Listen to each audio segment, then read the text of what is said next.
students, our chapter is continue. Why do we need parliament? Class 8 civics chapter 3. Today we will do role of the parliament, but before it we have learned about the introduction of the parliament. Today I will tell you about the parliament. We know that spirit of the democracy is we call parliament. And who will include in parliament? Parliament किससे create होता है? President से,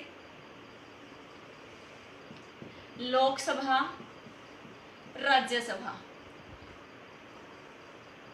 So these three are playing the main role in parliament.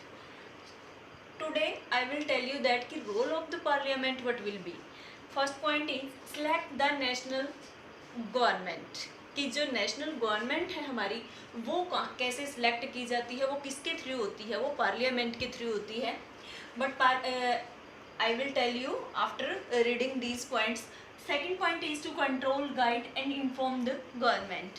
कि parliament के क्या होता है कि ये कंट्रोल करती है, गाइड भी करती है और इन्फॉर्म भी करती है. जितने भी एमपीज हैं they are doing all these works. And जो गवर्नमेंट क्रिएट की गई है ये सारी चीज़ें guide, control, all the things will be done by parliament. Law making, legislation. I have tell you that legislature जो सिस्टम है वो आपका किसके अंदर आता है? पार्लियामेंट में ही आता है. वो लॉ मेकिंग क्रिएट करता है. So starting from here, who will form the government? First point is select the national government. कि नेशनल गवर्नमेंट क्या है, कि कौन क्रिएट करता है और कहाँ से स्टार्ट होती है. But first of all I am telling to you that कि we are starting from Lok Sabha. Lok Sabha and Rajya Sabha are to houses of parliament. Lok Sabha is second house and Rajya Sabha is first house. Upper house is Rajya Sabha and lower house we call Lok Sabha. So in Lok Sabha MPs are elected. So MPs हैं वो कहाँ से elect होकर आते हैं? Who will elect them?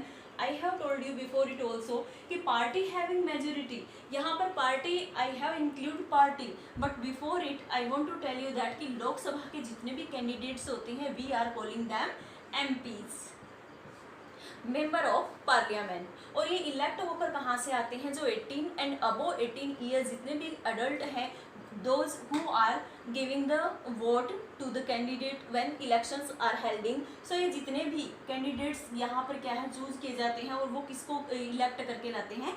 MPs को. जितने भी इलेक्टेड मेंबर्स आपके आते हैं और लोकसभा में बैठते हैं, these are members of parliament. We are calling them MPs. Next आता है, और ये जो एमपीज हैं they are making the PM also. जो भी पार्टी आपकी इलेक्शंस में क्या है, various type of parties are standing there in elections.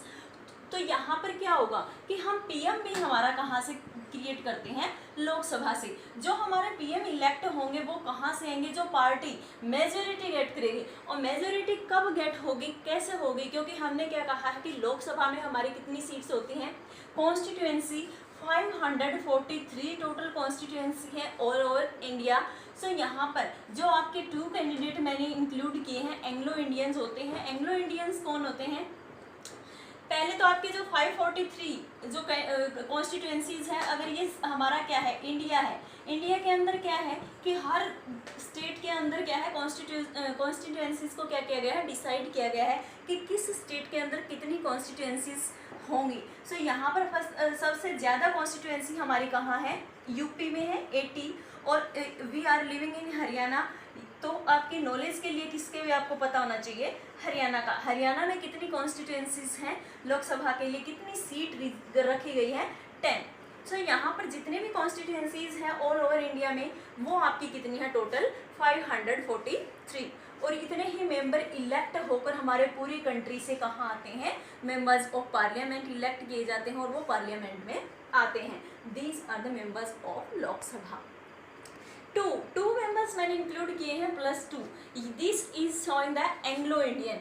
जो आपके एंग्लो इंडियन हैं, those who are living here. ब्रिटिशियंस जितने भी थे तो वो आफ्टर इंडिपेंडेंस क्या है हमारे ही कंट्री में रह गए हैं. और उन्होंने एक तो उनको बोला जाता है सेकेंडरी. यहाँ पर क्या है 2 पॉइंट्स गिवन है कि या तो कोई फॉरेनर है और उन कोई भी अगर जेंट्स है फॉरेनर है, उन्होंने मैरिज कहाँ से कर ली है?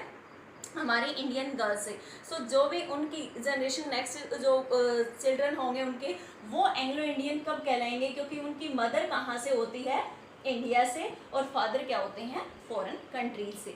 उनको क्या करते हैं प्रेसिडेंट हमारे क्या है, नॉमिनेट करते हैं कि आप हमारे जो कॉन्स्टिट्यूंसीज में लोकसभा की जो 543 सीट्स हैं उनके साथ साथ वो 2 कैंडिडेट एंग्लो इंडियंस भी क्या किए जाते हैं, इलेक्ट किए जाते हैं। और टोटल तो हमारा कितना हो गया 545, बट यहाँ पर मेजोरिटी कितने को गेट होगी, 272। जितने भी इतनी सीटें अगर कोई भी इलेक्ट होकर पूरे कंट्री में कोई भी अगर पॉलिटिकल पार्टी है, अगर वो इतनी सीट्स ले लेती है, it will get the majority. अगर यहाँ पर क्या है कि मान लो किसी भी ने मेजोरिटी ले ली है तो वो क्या है, लाइक बीजेपी ने क्या है, अकेले 280 सीट्स इन्होंने क्या था अपने गेट की थी, तो यहाँ पर क्या बन गई हमारी बीजेपी, और पीएम भी हमारे किसके बने, बीजेपी के। सो ये आपका क्या है एग्जाम्पल डायरेक्टली जाता है, आपको समझ में आ गया होगा आई थिंक इस बारे में।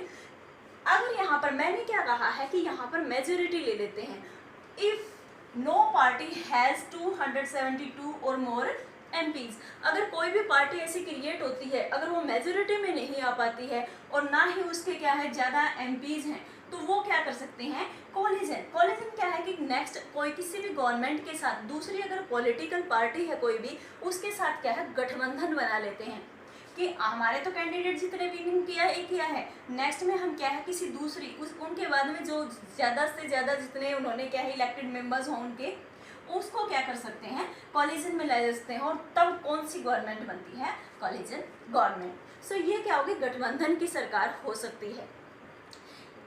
ये आपकी क्या है एक गवर्नमेंट, मैंने पहले बोला है कि सिलेक्ट द नेशनल गवर्नमेंट, इसी बेस पर हम पीएम क्रिएट हो जाते हैं, हमारे इलेक्ट कर लेते हैं। इसी पे जो हमारे फाइनेंस मिनिस्टर हैं, जो आपकी मेजोरिटी में जो पावर में जो पॉलिटिकल पार्टी आई है उसी के पीएम, उसी के जो मेंबर्स हैं आपके फाइनेंस मिनिस्टर, एजुकेशन मिनिस्टर, जो आपके होम मिनिस्टर्स होंगे। लेकिन मान लो कि कॉलिजन में थी तो वहाँ पर क्या कहेंगे कि जिसके ज़्यादा वोट थे वो क्या कहेंगे कि हमारे क्या है बन जाते हैं पीएम, और आपकी जो पॉलिटिकल पार्टी है उसके मेंबर को हम क्या बना देते हैं, होम मिनिस्टर। तो ऐसे क्या है कि गठबंधन की गवर्नमेंट जो क्रिएट होती है वो भी ऐसे वर्क करती रहती है कि कुछ सीटें उनको दी जाती हैं और कुछ ये लोग ले लेते हैं। आफ्टर इट यहाँ पर क्या था कि गवर्नमेंट क्रिएट हो गई है, लेकिन जो सेकंड पार्टी थी वो किस में चली जाती है, अपोजिशन पार्टी में। वो क्या करती है, ना किसी के साथ गठबंधन करती है, और जो गवर्नमेंट क्रिएट हो गई है उसके अपोजिट में खड़ी होती है। लाइक आज का अगर मैं एग्जांपल दूं, बीजेपी हमारी क्या है, गवर्नमेंट क्रिएट कर चुकी है, बट कांग्रेस इसके अपोजिट में क्या है, यू कैन टेल मी कि कांग्रेस आपकी क्या रहेगी इसके अपोजिट में। सो हमारी आज भी क्या है कि बीजेपी आपकी गवर्नमेंट में है, तो अपोजिट जो सेकंड पार्टी है आपकी मेजोरिटी, हाईएस्ट मेजोरिटी लेने वाली कौन रहेगी, कांग्रेस, वो क्या कहलाती है, ऑपोजिशन पार्टी। ये जो ऑपोजिशन पार्टी है, ये आपकी जो पार्टी आपकी मेजोरिटी में आई है उसके ऊपर क्या है, उसको वर्क जो गलत काम अगर कोई भी गवर्नमेंट में आने के बाद वो लोग करते हैं तो उनको क्या है, उनके ऊपर नज़र रखती है, उनको हर चीज़ में क्या है रोकती रहती है। तो ये सारी चीज़ें क्या होती हैं, ऑपोजिशन पार्टी वो करती रहती है। So our first point is completed. Our next point we will do in next lecture. Chapter will be continue. Thank you.